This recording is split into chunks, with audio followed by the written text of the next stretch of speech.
Hello, my name is Roxanne Matthews. I am the HR Generalist at Textile Care Services. I have been here for 7.5 years. Obviously, I do a lot of the recruiting for the America's Best Laundry, which is Textile Care Services. We are one of the family-oriented businesses. We have a referral program.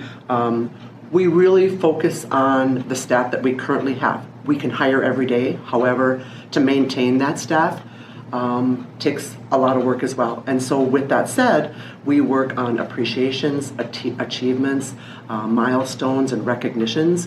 We have birthday parties and anniversary parties.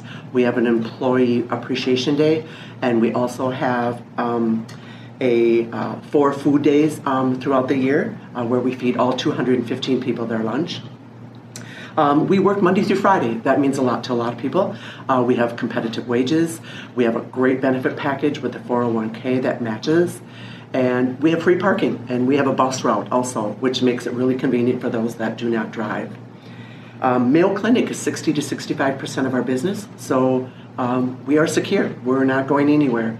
And we're essential, in this day and age. So I always tell my employees, with a great benefit package and everything that we have to offer, there's so much opportunity here. So I always tell them that once you like it, you learn it, and then you earn it.